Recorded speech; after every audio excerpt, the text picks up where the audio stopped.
Hola a todos, nosotros somos estudiantes de la carrera de Ingeniería Civil y estamos cursando la clase de Mecánica de Suelos 1. En estos videos vamos a resolver ejercicios propuestos. El ejercicio 1 trata sobre un análisis granulométrico.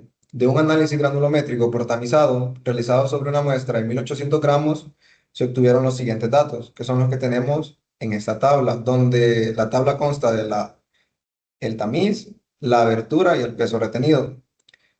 Se agrega que posteriormente, sobre el material que pasa el tamiz número 200, se realizó un análisis por hidrometría, utilizando una muestra de 80 gramos, obteniéndose los siguientes porcentajes, que son estos datos que nos dan aquí.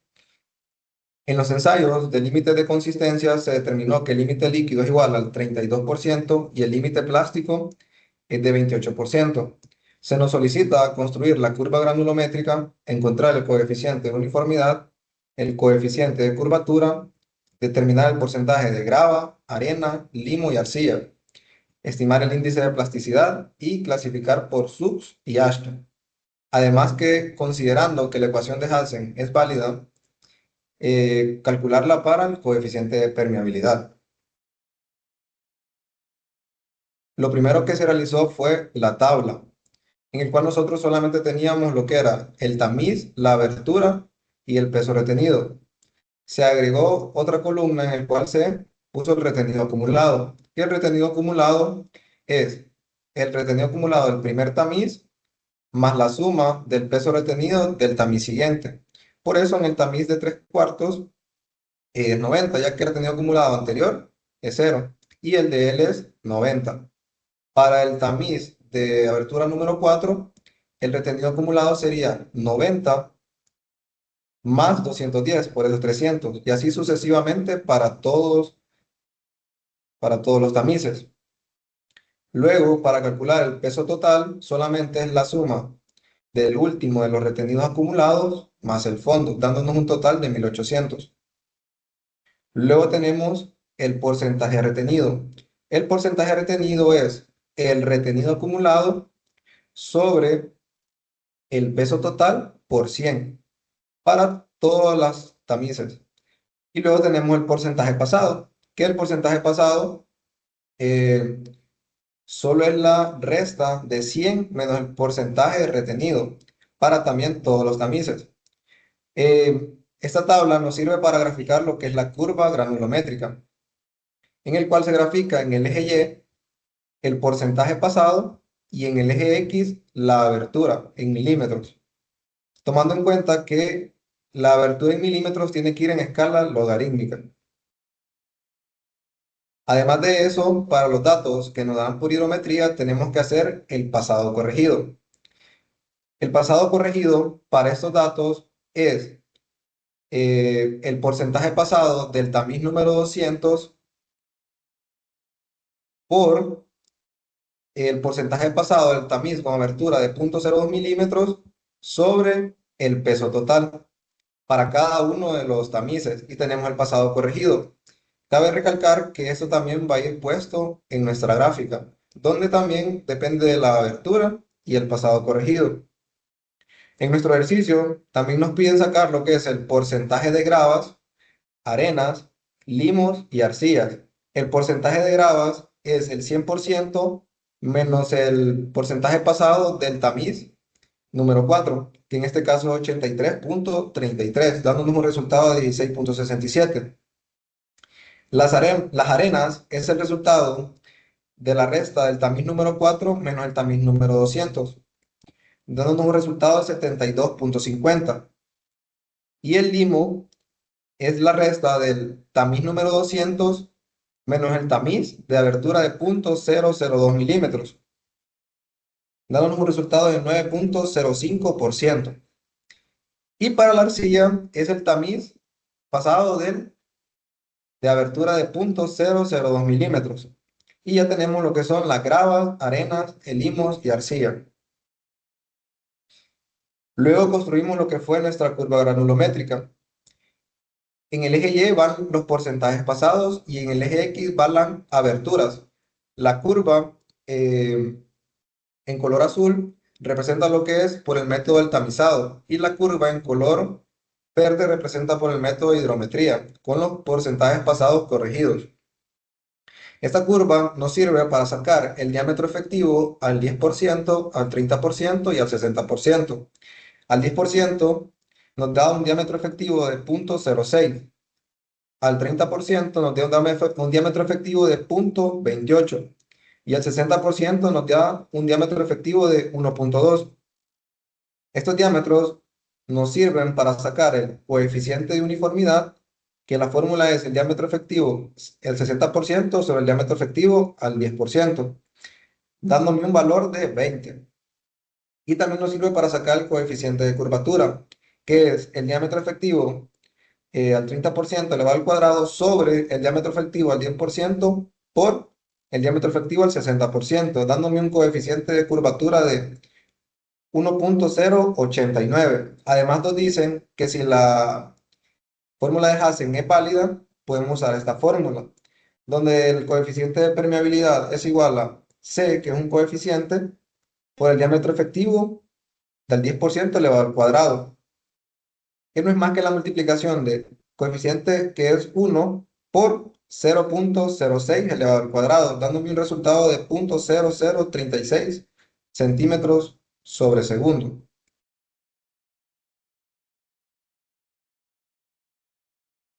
Y ahora los dejo con mi compañera que les va a explicar sobre el índice de plasticidad. Continuando con la resolución del ejercicio, el procedimiento para determinar el índice de plasticidad no es nada más que la resta del límite líquido menos el límite plástico, que nos da un valor del 4%.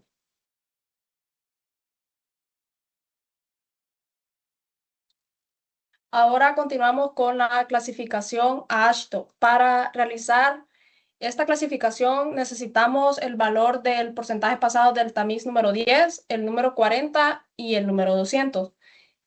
Y lo hacemos mediante el uso de esta tabla. Entonces empezamos de izquierda a derecha y con el suelo A1A, que tenemos que no debe pasar más del 50% del tamiz número 10. En este caso no cumple porque tenemos un valor del 68%. Entonces cancelamos ese valor y nos pasamos al siguiente, que es el A1B. El A1B dice que el tamiz número 40 no debe pasar del 50%. Por lo tanto, sí cumple porque tenemos un valor del 39%. Y el número 200 debe ser máximo el 25% y cumple porque tenemos un valor del 10%. Por lo tanto, nuestro suelo es una clasificación A1B. Para el cálculo del índice de grupo, tenemos que los suelos que pertenecen a los grupos A1A, A1B, A24, A25 y A3 siempre es 0. Por lo tanto, el índice de grupo en este suelo es de 0%, teniendo así que el suelo A1B con su índice de grupo es de 0%.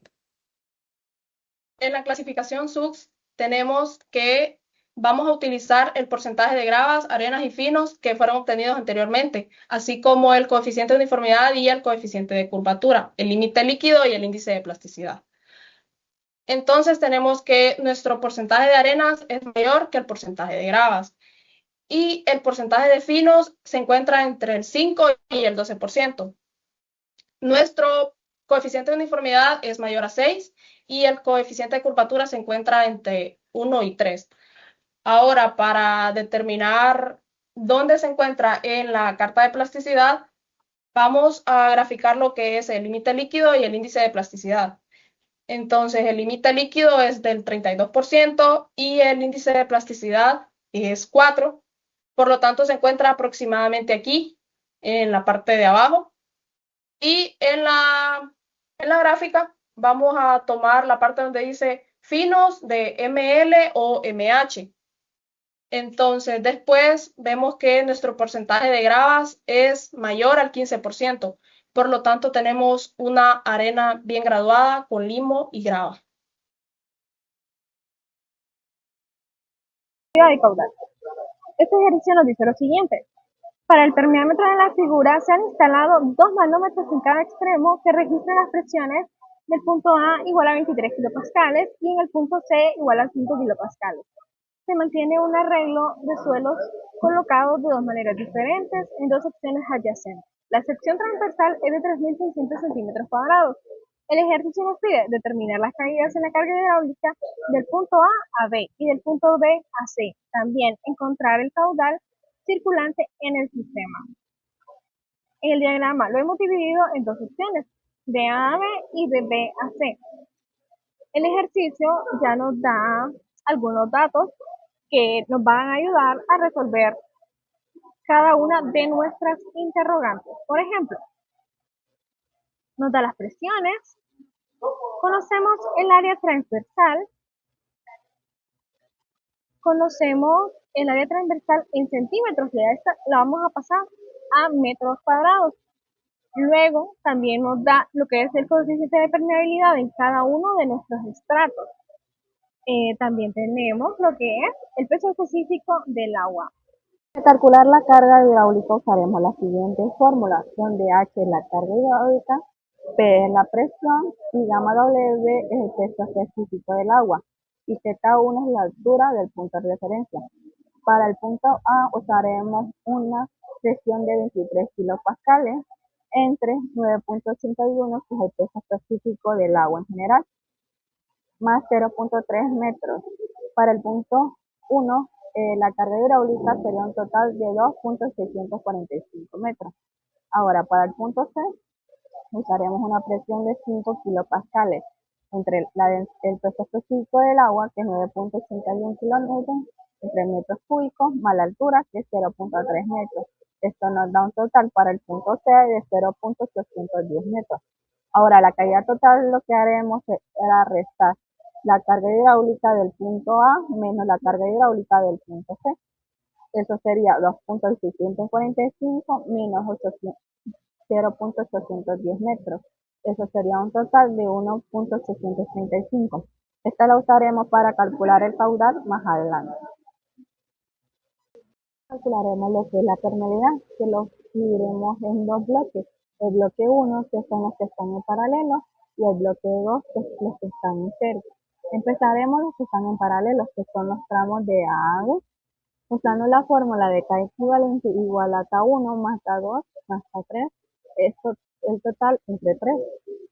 Los datos que tenemos de K1 es 1.75 por 10 a la menos 3, K2 3.21 por 10 a la menos 2 y de K3 de 1.57 por 10 a la menos 3. La sumatoria de esto entre 2 nos da un total de 1.181 por 10 a la menos 4 metros entre segundos. Ahora para el bloque 2 lo usaremos en series, que sería el tramo BC, usando la fórmula de L equivalente entre K equivalente, que es L1 entre K1 más L2 entre K2 más L3 entre K3. Despejando para K equivalente sería 0.6, que es la sumatoria de L entre L1 más K1 más L2 entre K2 más L3 entre K3. L1, L2 y L3 son 0.2 metros, que sería la misma para cada uno. Entonces sería K equivalente 0.6 nos da un 114.3 más 6.23 más 127.4. Esto nos da un total de 2.42 por 10 a la menos 5 metros entre segundos. Para calcular la permeabilidad total usaremos la fórmula general del sistema de serie, ya que el bloque 1 y el bloque 2 están justamente conectados por este tipo de sistema, donde la fórmula a utilizar es delta L entre delta equivalente, que es igual a L del tramo 1 entre K del tramo 1 más L del tramo 2 entre K del tramo 2. La longitud total sería de 1.2 metros, dado del tramo 1 0.6 y del tramo 2 0.6. Del K equivalente 1 ya lo calculamos, que era 1.181 por 10 a la menos 4 metros entre segundos. Para el tramo 2 nos dio 2.42 por 10 a la menos 5 metros entre segundos. Despejamos para K equivalente y nos da el 1.2 de la longitud total entre el equivalente 1 entre K equivalente 1 más L equivalente 2 entre K equivalente 2, dándonos un total de 4.017 por 10 a la menos 5 metros entre segundos. Entonces, a manera de resumen, el ejercicio nos pedía determinar la caída de carga de A a B y de B a C. Entonces primero calculamos la carga en el punto A y C y la diferencia de estas, obteniendo un valor de 1.83 metros. Ahora, para calcular lo que es el caudal circulante, ocupamos la permeabilidad equivalente y tenemos dos sistemas. La capa del punto A al punto B se divide entre tres y se suma cada permeabilidad. Esto porque el área que ocupan estas tres capas es igual al área total del sistema y cada una equivale a 1/3 del área total. El siguiente sistema está en serie. Entonces, simplemente relacionamos la longitud total del punto B a C con la permeabilidad, que es igual a la longitud de cada una, a la sumatoria de cada una, dividido entre las permeabilidades de cada una. Ahora que tenemos ambos sistemas, volvemos a aplicar la misma fórmula en serie para estas dos capas. Entonces obtenemos un valor de 4.07 por 10 a la menos 5 metros por segundo. Ahora sí podemos calcular el caudal circulante, que simplemente es la permeabilidad que acabamos de calcular por el área en metros por la caída de carga del punto A al punto C entre la longitud total del sistema, que en este caso es 0.6 más 0.2 más 0.2 más 0.2 igual a 1.2. Nos da un valor de 2.2 por 10 a la menos 5 metros cúbicos por segundo de caudal. Con este caudal podemos calcular ahora la diferencia de carga del punto B al punto C, ya que el caudal es constante. Entonces, sería simplemente sustituir el valor Q1 que acabamos de calcular, la longitud del punto A al punto B, que es de 0.6, y la permeabilidad equivalente del sistema en serie por el área, que nos da 1.52 metros. Buenas tardes, nosotros vamos a dar solución al ejercicio número 3 de red de flujo. El enunciado nos indica que para la siguiente red de flujo tenemos que remarcar en color rojo las líneas equipotenciales y en color azul las líneas de flujo, indicar cuántos canales de flujo y caída de potencial existen y determinar la tasa de filtración en metros cúbicos sobre segundos sobre metros en toda la red, conociendo que el coeficiente de permeabilidad K es igual a 1.02 por 10 a la menos 5 metros sobre segundos y considerando que la relación geométrica L sobre B es igual a 1 en toda la red. Se nos pide lo siguiente: remarcar en color rojo las líneas equipotenciales, remarcar en color azul las líneas de flujo y determinar la tasa de filtración. De flujo. Las líneas de flujo representan el camino o trayectoria que sigue una gota de agua desde que entra al suelo, o sea, aguas arriba, hasta que sale aguas abajo.